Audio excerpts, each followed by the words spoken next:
Welcome to the Cherish and Conquer podcast, the show dedicated to celebrating female entrepreneurs' strength, resilience, and innovation. Be inspired by stories of women and what they cherish to help them conquer against all odds.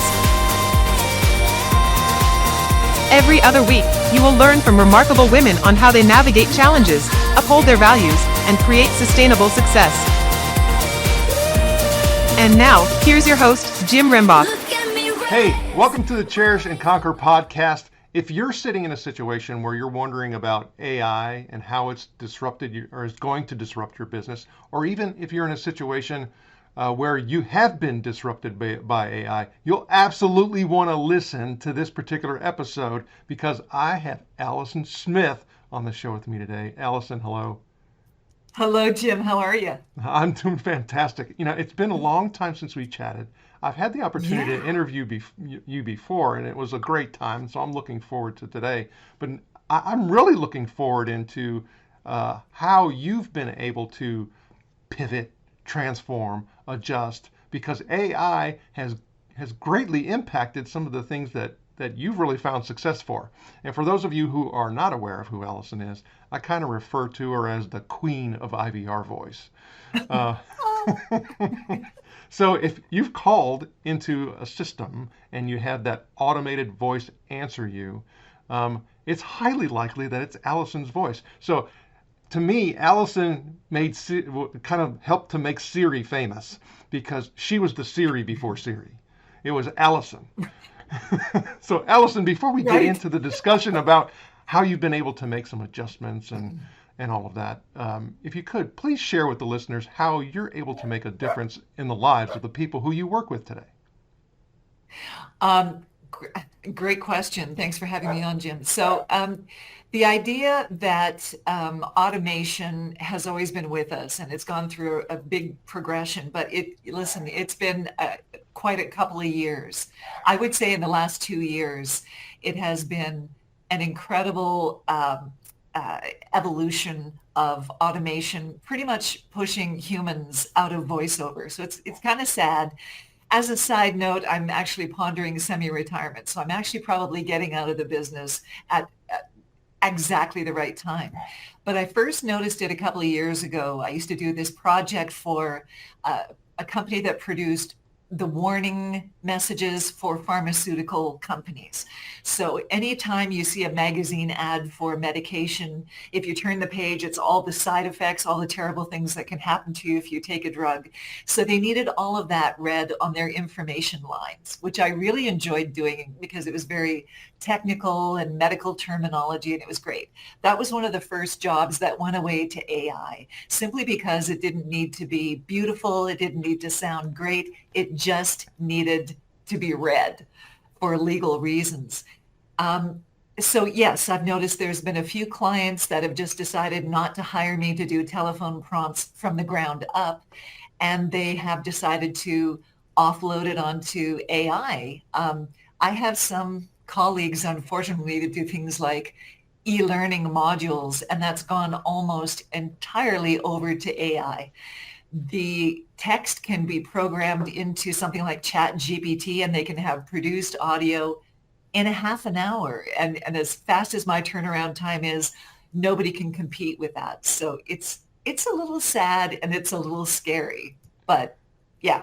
Well, you know, you say that. However, now you have the benefit, and I'm not going to give up your age, but you've had your own business for 27 years, right? So it's logical to understand that, okay, you know, now it's time for me to go on to my next chapter, whatever that may be. So, you know, you've seen a lot, you know, in those 27 years, that's for darn sure. And I think you could provide some insight into kind of like what you were referring to a moment ago in regards to colleagues. It's like finding the niche so that you can find success, you know, through the, you know, the turmoil and, you know, the changes that are occurring, right?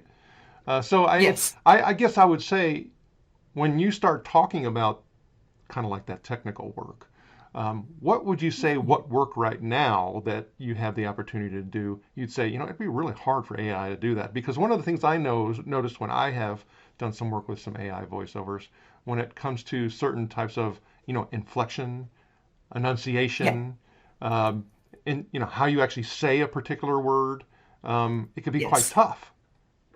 Yes, absolutely. I think there's still decisions, and they are decisions that human voiceover talent make on the fly all the time when we're reading things.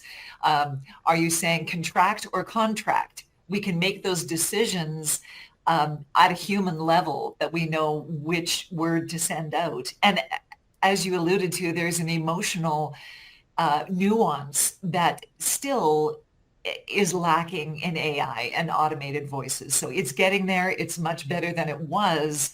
I would say that broadcast work, so any kind of radio or TV commercials that have an emotional component to it. I remember years ago I did a spot for a safe house where abused women can go and get help. And I had to sound absolutely beaten down at the end of my rope, no hope, and then build up hope by the end of this 30-second spot. And I'm thinking that maybe that might be a tough thing for a bot to take on, simply because nothing can replace those human decisions and that human gradation of emotions that we can put into it. There's a little bit of that in IVR work. Believe it or not, it's not all automated. Press 1 for accounting, press 2 for this. A lot of times people will want a telephone system that has some personality to it. So that's aspects that AI might have a challenge nailing, but it's, I would think maybe audiobooks and broadcast stuff that requires a little bit of emotion might be a little harder for AI to circumvent. With that said, I got an audition notice from my agent the other day, and at the bottom of the script, it said, human voices only, in case you're thinking about using a voice clone to do this audition. Isn't that weird? That's a sign of our times. Well, but I think that's part of the evolution and where that potential, carving out a particular niche can be. And then also when you start talking about, yes, you said you had an agent, but if I'm talking about, promoting and marketing my business, what are the things that I need to really focus on in order to differentiate myself? Right, exactly. I've seen other voice talent on their website saying, no voice clones are built of me. You'll get the natural thing from the ground up. And it's like, yeah, I understand putting that on there. And I think that's great. My initial reaction when I first started to be aware of AI encroaching on work in the voiceover industry, my reaction was to immediately contact people like 11 Labs and Murph AI and have a voice clone built of myself, which I did. Now, with that said, I don't think I'm going to make a great deal of money off of that. I'm one voice in their gigantic, massive catalog of voices. So I thought it was going to be a good way to hedge my bets. It's really not. But I do have another idea of a way of pivoting. So the idea is to take all of my sounds in my almost 30 years of voicing, because I started when I was 12, and have those sounds built into my own turnkey AI platform. So I'm actually in talks with a speech scientist in San Francisco, and we're going to work on making virtual Alison so she can work and I can sit on a beach and relax. Well, I think you bring up a really important point when you start talking about consistency, because as a consumer, I know I've dialed into certain systems and then you get one voice, and then through that voice you get transferred to another automated system and it's a different voice. And then you get this ping pong and you're like, and it's kind of, I think it impacts that customer experience. And that's really what we're talking about here. Oh. Myrina.ai draws inspiration from the legendary Amazonian Queen Marina, embodying resilience and strategic brilliance. With our AI-powered SaaS platform, we equip women-led businesses for success in the evolving landscape of AI and business automation. As a partner and community for female-led businesses, Myrina.ai maximizes their potential using AI while providing essential support. Ready to amplify your success using AI with like-minded ladies? Register or learn more at Myrina.ai. And now, back to our interview. Absolutely. Absolutely. I mean, we have I think I may have told you this story. We have a gigantic cable company up here in Canada. And I was calling because we were having issues with our DCT box or something. And I think I counted about 10 different voices on their system. So, they get the receptionist to record the opening message, and then she leaves the company or goes to a different department, and they get the replacement girl to come in and do their updated messages. And you get this montage of different voices. And it sounds, I don't know how you feel about it. I think it sounds really unprofessional. And it's not a big deal to develop a relationship with a voice talent like myself, who's been around forever, and I still will be recording for all of my regulars and any new customers. I'm not closing up shop, but if you establish a relationship with the same consistent voice that can be trusted to deliver sound files in the same format, the same energy level, you'll have that beautiful consistency, and you won't have a weird mishmash of different voices. It's just strange. Well, and that goes, and for me, that's kind of like me saying that I think what you're doing in regards to, automate Alison, is a right path. Because there's literally thousands and thousands of installs of your voice throughout the world. Right. And so it's like, Yeah. okay, well, we need Alison. And Yeah. Alison, Yeah. I'm not available right now for whatever reason. It's like, but you can go to automated Alison There or it whatever. is. Yeah. But Jim, there's another sort of other aspect to this, and it's sort of a sinister aspect. Probably once a week, I will have somebody send me a TikTok video. I'm not actually on TikTok. It befuddles me. But people will send me TikTok videos and they'll say, that's your voice. And it is. Now, they could have achieved that voice through legitimate means. They might have actually hired the Murph voice or the 11 Labs voice. Or it would not be difficult at all for someone to take any of the sounds that I've recorded for them throughout the years and construct their own Alison AI. So this is a whole layer of security that voice talent are going, well, how do I protect my voice from being used without seeing another penny from it? And the short answer is you can't do anything about that. I'm putting up a disclaimer on my website that says, please use these sound files in the intention that you hired me to voice them for, and don't use them in any other application. But that's a good faith agreement, and who knows if people will actually adhere to it. So my voice shows up everywhere, largely from having done open source recording for so many years, doing Asterisk and Free Switch and Free PBX. But also there is that sinister aspect of anybody could take a very, very little bit of audio, a surprisingly short bit of audio, and construct their own virtual Alison. And I have no recourse whatsoever. Well, and I would dare to say too that, and yes, it's been a long time since we chatted, but for the interactions we've had, I get the perception that you're a person of, very, very, very deep and important values to you. And if you found your voice on something that kind of defied that value system, that's another part of that sinister piece, and that almost have to be an additional disclaimer. If you found me promoting something that is whatever, that wasn't me.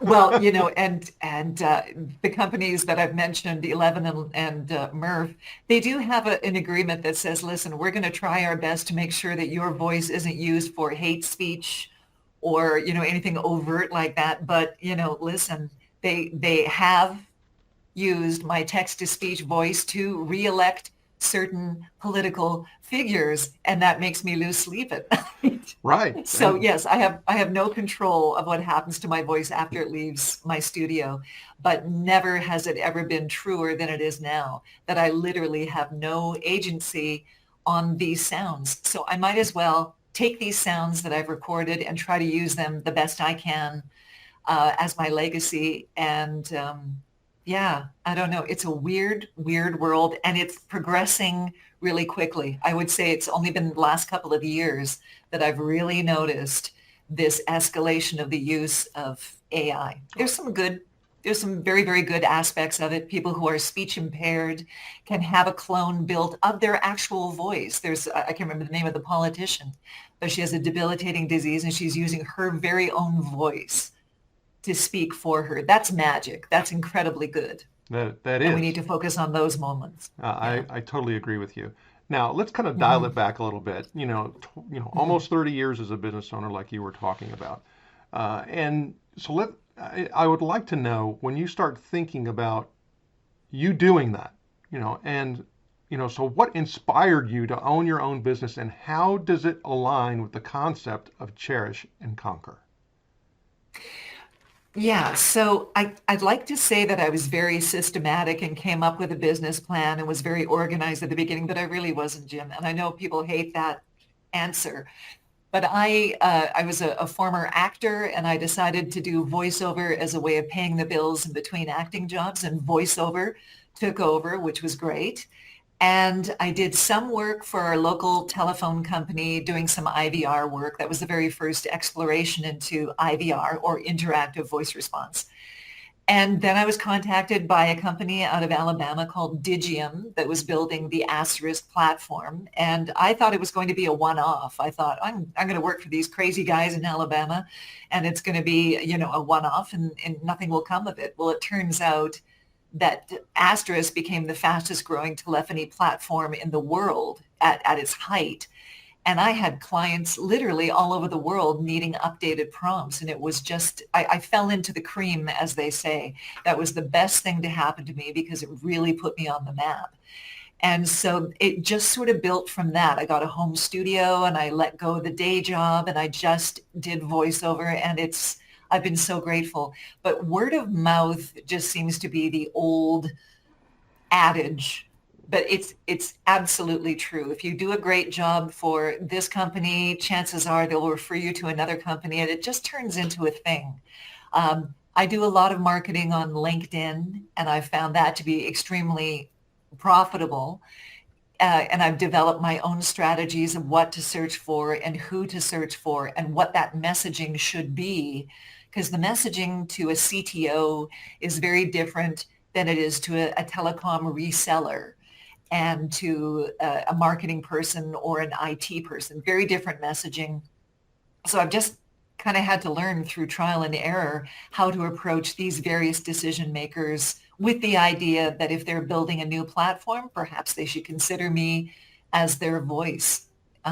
Yeah. So I wish I had a magical answer that said, I planned it and it went this way and it went in this logical progression, but it evolved into what it turned into. And I probably couldn't have imagined how well it turned out. Well, as you were sharing that story with me, and thank you for doing that, I started seeing multiple moments of where you did actually, chart your path. You put yourself out there. You, did several things, and the wisdom that you shared within that, I give you, Yeah. I think you need to definitely be more proud of how Well, that path thank was. you. Absolutely. Oh. 'Cause Yeah, I have people that want to get into voiceover, and they're asking me to mentor them, and I'm happy to do so. And I usually have kind of all-purpose answers for them, such as don't do the pay and play online voiceover agencies because it's just kind of a losing game unless you need practice auditioning. But I'm finding, again, in the next or the last couple of years, that my advice to give them is I try to be as encouraging as possible, but it's really hard to encourage people that want to get into the voiceover industry, especially with this gigantic foe of AI rearing its head, and it's just going to get worse. So it used to be that I focused on other voice talent as my competition. I didn't really focus that much, but they were always kind of in the back of my mind. And then as I became established, I found myself actually competing with other companies that produce IVR. And I'm just a one-woman company, but I found myself up against the big players in the IVR industry. And now the biggest obstacle, I would say, is AI and automation that we can't really compete with. So, Well, yeah, I'm not sure what's going to happen. And maybe it's a pendulum, Jim. Maybe it's everyone's embracing it right now and it'll swing back and they'll go back to using actual humans. But I don't know. it'll be interesting to see how that plays out. However, and again, going back to what you've shared in the past several minutes, you've talked about sending different messaging to whoever I could potentially have as a customer. So you're paying attention to your ideal customer profile. You're changing and having different personas, and you're changing the messages according to those different personas. And you talked about being able to identify your product market fit. So the wisdom that you're sharing is priceless. Oh, okay, good. Absolutely. So I would like to dive into a little bit more on what you talked about in regards to those different personas who you're trying to engage with and attract, because there's gold in there. And you talked about CTO, you talked about, kind of get into that and how you are addressing what I need to do in order to connect with them where they are. Yeah, so it occurred to me that if I approached a CTO with a message of, your company's image is important and how you project your company's essence over the telephone system is really important, and it actually formulates the customer's impression of the company, the CTO is not interested in that messaging. They're interested in what sort of long-term relationship can we build? Are you going to be around forever? What services can you provide us to make our work stream more efficient? If I'm approaching an IT guy within a large company to see if perhaps there's a possibility that he might need either a freshening up of his phone system, and he might need to change voices. Usually that person you have to present the idea that you are sympathetic to his obstacles that he's facing, which are purely technical. How to make sure that every outlet in their company has the same voice, the same tone, the same messaging. And the marketing people have a completely different concern. They want to make sure that there's the right dovetail of the voice to the company's image. They're very much attuned to that company imaging. So just tweaking the outgoing message, which should always be brief, but tweaking that message to reflect that you understand what their challenges are. And their challenges are very, very different. Telecom resellers are the best, though, because these are the guys, and you can probably sympathize with that as well. These are the guys that install systems, and they have had to voice their customer systems. They're not voice talent, but they go, hey, why don't you just put our opening greeting on, and it'll just be a temporary marker. 20 years ago, their voice, or 20 years later, their voice is still on the system. So when I contact them, they're like, oh, I don't have to record the messages anymore. Thank you. So it's always hilarious when I form a relationship with telephony resellers, because they're very grateful to meet me, and they don't want to voice the prompts. Actually, neither does Becky at the front desk. That's not her forte. That's not what she wants to do, and that's not her job. So that's why you encounter messages that say, thank you for calling, blah, blah, blah. Press, they don't care, and it's not their job. So. I love that. Okay, so you yourself create a lot of content. So how do you take the insight that you just shared with us and construct what you're going to do in order to be able to create content? At the core of Myrina.ai is customization and the innovative AI you process, which uses AI to infuse your personality, style, and vision into cloning you and growing your business. Are you ready to amplify your success using AI with a community of fellow female entrepreneurs? Go to Myrina.ai today. And now, back to the interview. Yeah. So, I sort of call them ads. That's what I call them. And basically, I'll just do just a postcard view of something I'm thinking of, such as dental offices need an update to their system. And it's basically an invite to contact me to do their dental offices. So I'll construct an ad based on that messaging. The thing about medical and dental offices is they get very stagnant, and they do not change their messaging often, and they should.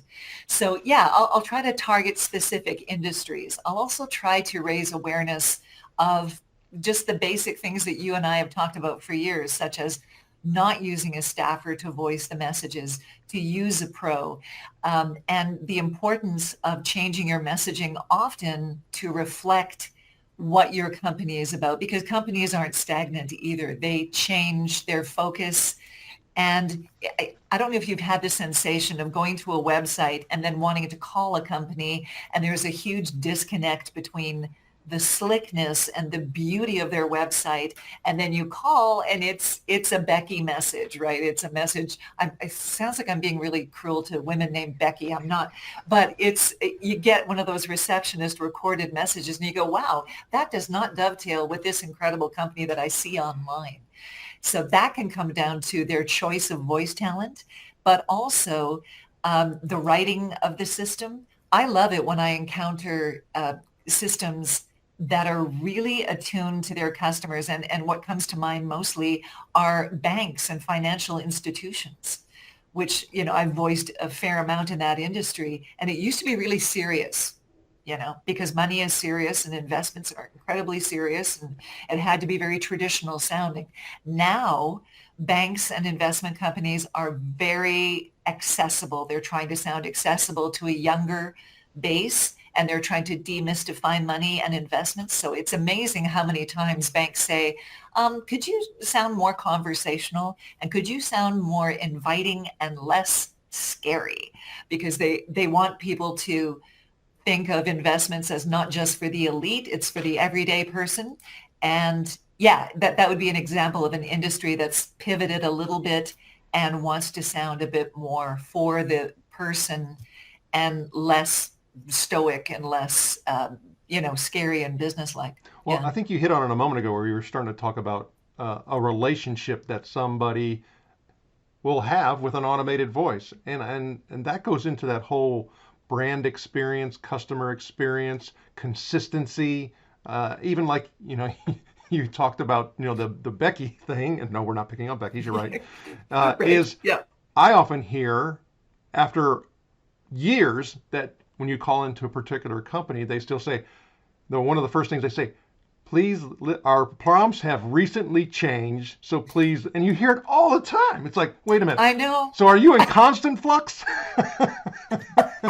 I mean, what? Somebody left a comment on one of my blog articles about that, and they said, the last time I called the company, I didn't memorize the phone tree. So it That doesn't either. matter to me if you've changed it, honestly.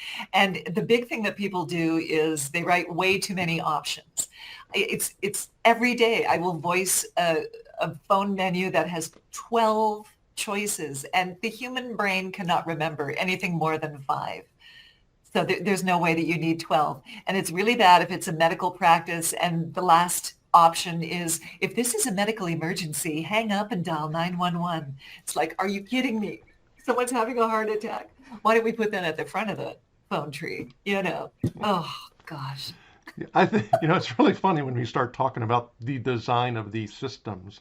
And also going back to the whole persona piece, if you start talking about, okay, well, I have an IT director or VP. If he designs it, it's going to be designed in a particular way versus somebody who's closer to the customer. It's like, wait a minute. Yeah. So give some insight into getting close to the customer and how that actually impacts that higher level view. Yeah, a good example of that would have been I did an IVR for a dry cleaning chain, but they weren't a big chain. They were kind of a mom and pop chain that had a few outlets. And so I voiced it in my standard professional, my standard voice is professional, but friendly, but not too friendly. And yeah, it's just kind of my default. And they wrote back and said, could we get a redo because it sounds too fancy. It sounds too highfalutin. So you really need to know your audience. But if the customer can communicate that to their voice talent, if they can say, listen, the people calling in are really frazzled and they have very limited time. So we want them to get through the IVR really quickly. So we wanted it to be not wordy, and we want you to go at a pretty good pace. That's really useful direction for me.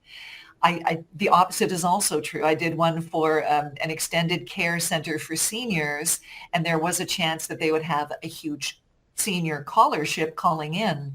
So for that, they wanted really nice leisurely pace. They wanted big pauses in between the choices, just to give the elderly a chance to ponder the prompts and make the right decisions. So you really need to when writing an IVR script, you need to really know who your caller base is most likely to be, and to cater to that through the writing and through the execution of the IVR. And don't be afraid to give the voice talent direction about faster, slower, and friendlier MRI clinics.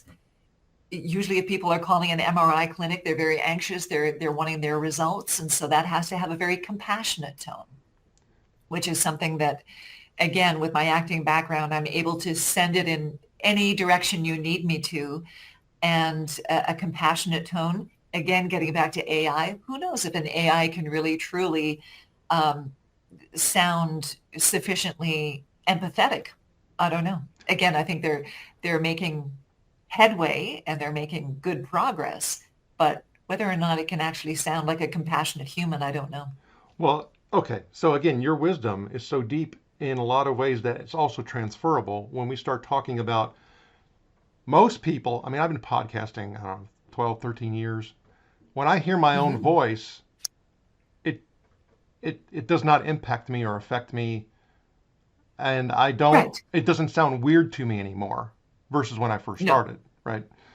Most people are like, I don't want to be, even on voice, let alone camera. And I have to market my company. I have to do all of these things. And it just feels very awkward to me. And do I sound like that? People are really, they have a lot of anxiety about it.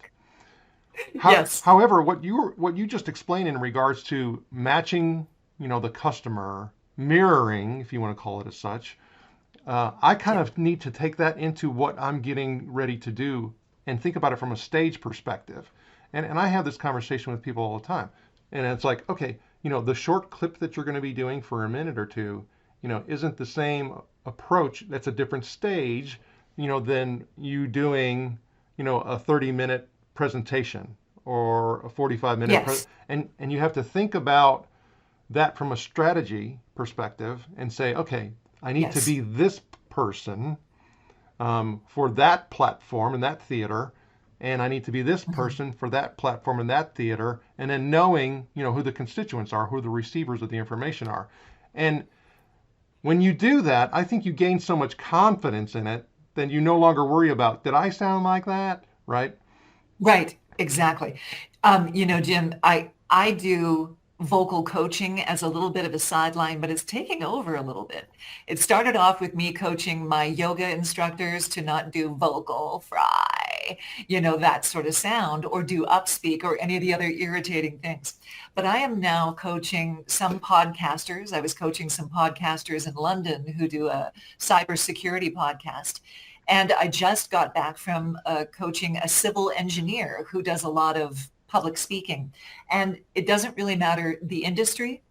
It really does not matter what the topic is. You need to have a feeling about what it is you're talking about. I know that sounds really touchy-feely, but unless you care about the material, that's not going to come through, and your listeners will not care. So you can be talking about the driest thing in the world, and unless you have an understanding of what it is you're saying, instead of just reciting what you're saying, and unless you have a strong feeling about what you're saying, the audience will not care either. So it just sounds really rudimentary, but I want people to constantly think about what they're saying, because it gets too easy to be automated and to be just to say things by rote. And really, you should always think about what it is you're saying, because we do it in conversation. Maybe in your podcasting, you've noticed sometimes you get into a bit of a monotone. Maybe you don't, I don't know. But whenever somebody speaks in a monotone, it's usually because they are so in their head about the material that they're just not thinking about what they're saying. We do emphasizing all the time in conversation. We know exactly what words to push forward and to emphasize. But if you're doing a speech or a presentation and it's all monotone and fast, we have this tendency to want to get through things quickly and just get it out of the way.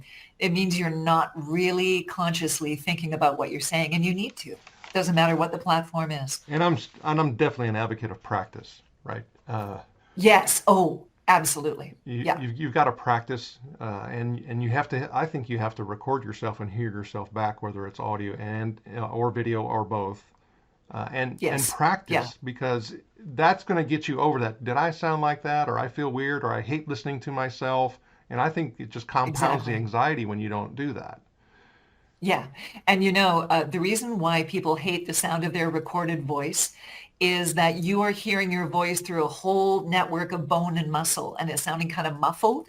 So that's why it sounds lower to us. When we hear a recording of ourselves, we go, wow, that's really high pitched. I sound like Mickey Mouse. No, actually you don't. That is the voice that everyone's hearing. And you doing podcasting, much like myself, my sound files are just a product that I produce. I don't sit there and go, oh my God, do I really sound like that? I'll have the clinical assessment to be able to go, that was a good take. That was not such a good take. So yeah, we're pretty much the same in that way. For me, I, try to definitely make it a primary focus that I need to be able to convey how people need to hear it versus what I need to say. Yes. It's them first, before me. I was even having at the dinner table with my two sons talking about how they would actually do inquisitive inquiry with other people. And so I said, when you're in a discussion with somebody and you're wondering whether or not you're connecting with them and they're getting what you're saying, I said, you have to be really careful how you approach that. So you want to avoid using the word you. So do you understand what I'm saying? Versus, am I getting that across correctly? I mean, am I making sense? I said, you always have to put the ownership on you. If you don't put the ownership on you, it now becomes a situation where there's a chance for conflict. Because that person may be thinking in their head, what do you think, I'm stupid? Of course I know what that is, right? Exactly. And you have to be That's really mindful helpful. of that. I'm glad you told me that. So I think with what you've done and what you're getting ready to do, I also think there is an opportunity with that whole, voice and coaching piece, because we also have generations of people who have been brought up in social media conversation. And social media conversation is not engaging. It really isn't. It's not. It's really not. Yeah. And it's amazing how many people will put in what I call qualifier phrases. So people will say kind of, sort of. In other words, they're afraid to say something declarative and definite. And especially women struggle with this idea of wanting to temper what they're saying and to follow up what you're saying with right. It's so common, especially younger people will finish everything with right, as if to say, do you believe what I just told you? And it's weird to do that kind of check and balance. But I try to discourage people from putting in too many disclaimers or too many apologetic words. Just say something declarative and definitive. Or being self-deprecating all the time. Yes. Well, I may not know what I'm talking about. No, don't do that. Right. I actually caught myself writing an email the other day saying, just checking in to see if you got my previous, no, I'm checking in to see, why did I negate that with a, sorry to bother you? Maybe it's because I'm Canadian as well, and we're polite. That's correct. Very Canadian kind. Okay, so exactly. When I start looking at all of this, and you again hit on several things, can you do me a favor and share a key lesson that you learned about self-love and its impact on your journey as an entrepreneur? So what I do is very insular, and voiceover people who have their own home studio, which most of us do, it's a cottage industry. It's very insular, and we work alone, and we work without feedback quite frequently, and we work without validation, and sometimes we even work without sociability. When my husband was not retired and working out of the house, I used to deliberately go to Starbucks just to have conversations with baristas because I thought I need human contact that isn't in the form of an email. So I would say to anyone who works from home, and I know post-pandemic, a lot of people have just adopted that paradigm and it works great for a lot of people. Some people, not so well. I have always worked well by myself, but I would say that the self-care that comes with that needs to be to balance that isolation with socialization. Just make sure that you have a robust family and social life, because you really do develop into a lighthouse keeper type mentality where you are in a silo and you literally have no other human contact throughout the day. So the self-love comes from making sure you have a well-rounded work life, that you have parameters, you have distinct hours that you will work. There are exceptions. I have great clients that have run into deep problems. PetSmart is a big client of mine. And during the pandemic, they had to constantly message me about stores that were temporarily closing, other stores that were popping up. It was a constant thing.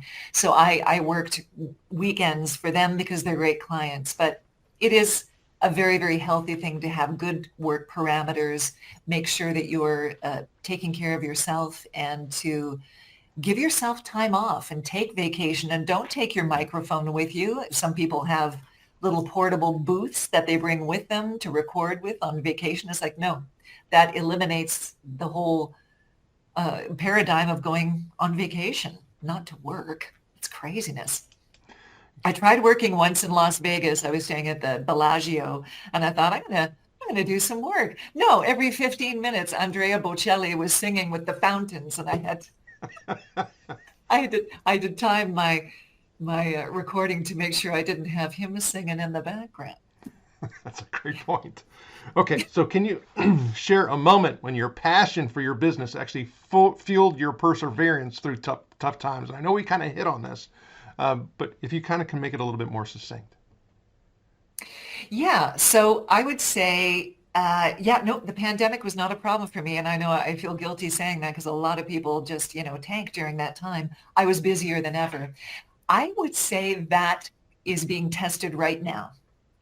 And if I did not have plans to maybe ease into retirement, I would be panic stricken right now. I have colleagues that are actually looking for work at Home Depot and doing other completely different jobs. So I would say that trying not to let AI bother me too much and just keep my head down and do my work and serve my clients that I have and welcome any new ones that come in. But just don't worry so much about this onslaught of automation, because for one, there's really literally nothing I can do about it. And we just don't know. We don't know what's going to happen. People say this is just the tip of the iceberg. This is going to get worse. It may or may not. I have no control over it. So I think that perseverance in just doing my work and keeping my head down. Well, that's all I do. I would also say that even explaining what you had talked about and reaching out to those companies like 11 Labs and all of that stuff, you didn't sit back and do nothing and just kind of wait for things to come at you. You still try to find a way forward, which to me I commend, and I think that's awesome and a great example. Well, thank you. Yeah, I mean, I have a lot of support with other people in the voiceover community. The other thing is that I'm not all that sociable with other voiceover people. I don't join any of the chat forums for voiceover people, but I do have a community here in Calgary that we meet for breakfast, and they have been such an incredible resource and support. It's interesting because they work in different aspects of voiceover. One does e-learning, the other does animation voicing, the other does live events. He's actually like, that motocross announcer guy. And so we've all been affected in different ways, but it's an interesting time to be alive, just in general. But also, I think it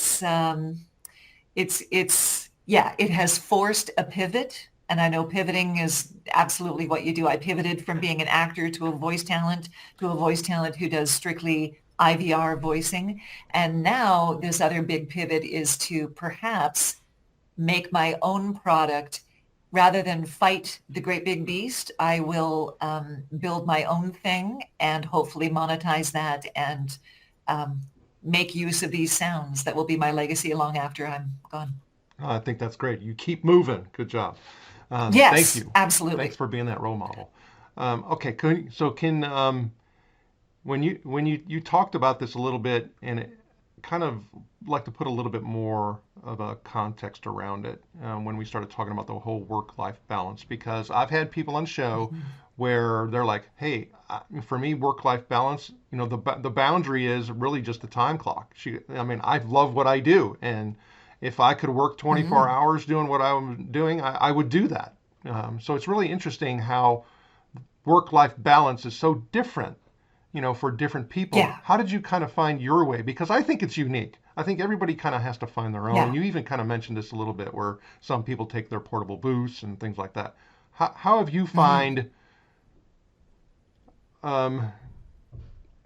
almost peace, with what you've done? Right.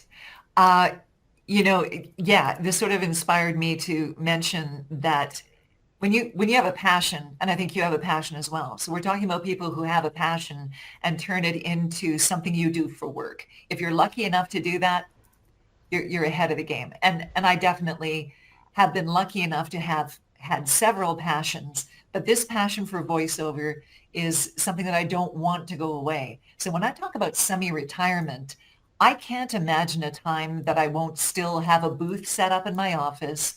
As long as I'm able to speak, I will still be doing voiceover. In stark contrast with my husband, who did IT for a large radio network, and he was waiting for the package and waiting for it because, he worked the job, he enjoyed it, but it wasn't his passion. And when they offered him a very lovely package after many, many years of service, he took it and he sprang through the door and he was the happiest I've ever seen him.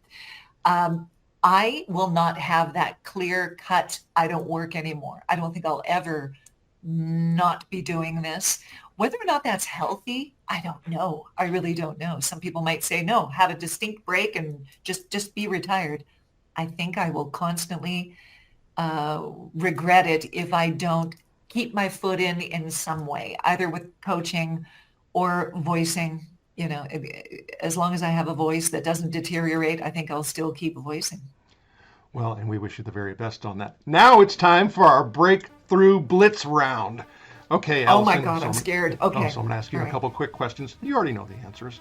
And they're going to provide us some great insight like you've already done so far. Okay. So I'm ready. Do I get a buzzer or something? No buzzer. Okay. No buzzer needed. What's your favorite productivity tool or app? Oh gosh. Okay. Well, I don't know if it's really considered an app. ShareFile has been my file storage site, and it's never, ever let me down. I've done huge projects, and I remember in the old days, we used to have to send sound files through email, and it never worked. And a lot of, you hit your limit with your capacity. But no, this has been pretty much the best thing I've ever used. So I would recommend for all voice talent to use ShareFile by Citrix. What's your favorite way to unwind after a busy day?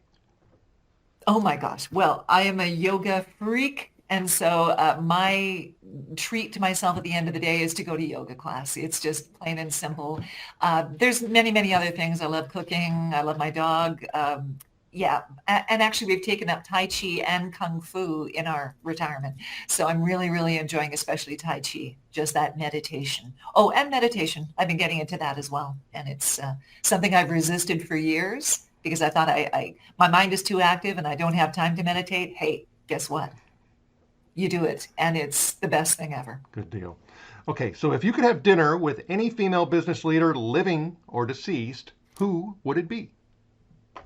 I just saw the documentary on Martha Stewart, and she fascinates me, and I think I might be interested in having dinner with Martha, although I would worry about, placement of forks and do I have the napkins set properly on my lap? I think she'd be a stickler. Yeah. So what is your favorite quote or mantra that keeps you motivated? Okay, I don't know about motivated, but this quote has always stuck in my mind. Oh, actually, I have two quotes, but one, John Wayne, the very, very famous Western actor, had this fantastic quote, and it is, talk low, talk slow, and don't say too much. How great is that? It's fantastic. So brevity and talking in a low register, and almost everybody should benefit from slowing down their speech.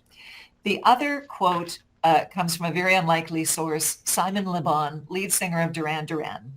He apparently is debilitated with stage fright.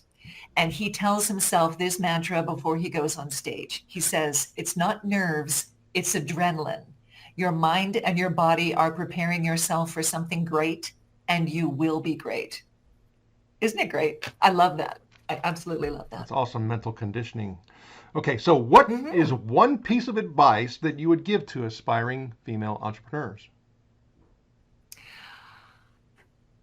Don't worry about not having a clearly defined path, because you need to be flexible and open enough to take little micro directional changes. It's not compromising your dreams. It is pivoting, and it is a very necessary thing. If I had not been open to giving up acting, I never would have seen the possibilities in voiceover. So no one is going to intentionally say, hey, pay attention to this pivot because it's going to be good. You just kind of have to be willing to make these little micro adjustments. Okay, this is my last Breakthrough Blitz question. What is the biggest misconception that people have about being a female entrepreneur, and how do you address it in your own experience? I think there still is perhaps a little bit of sexism that comes into it, where if somebody is female and they are assertive and they are definite about what they want and they are uncompromising, they are classified in a little bit of a different way than if a man was that forceful or that secure in his goals. So I would say much progress has been made towards the receptivity of female entrepreneurs, but be prepared for perhaps still even a little bit of pushback when you are exhibiting those same strong, definitive traits that men exhibit. You know, and I appreciate you sharing that.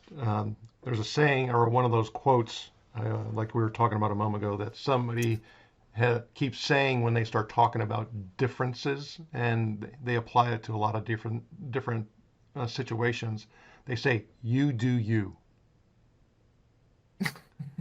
And for me, it's like, okay, I need to have confidence in that. You do you. That, absolutely. Yes. Alison Smith, fantastic conversation. How do the Cherish and Conquer watchers and listeners get in touch with you? Oh, well, they can message me at Alison, with 2 L's, at the IVR Voice, or on Instagram and Twitter, I'm at VoiceGal. So message me that way as well. This has been a distinct pleasure. I appreciate that. And as far as I'm concerned, you are the voice queen. Thank you. I should have a tiara of some sort. Absolutely. Alison Smith, thank you for sharing your knowledge and wisdom, and we wish you the very best. Thank you. Thank you so much. Be well, my friend.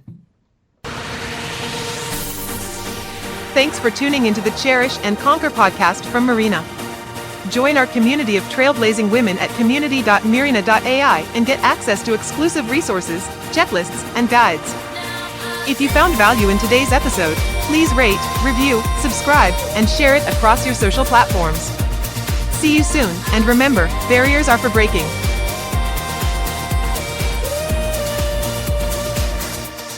Look at me rise, rise above. That's my story.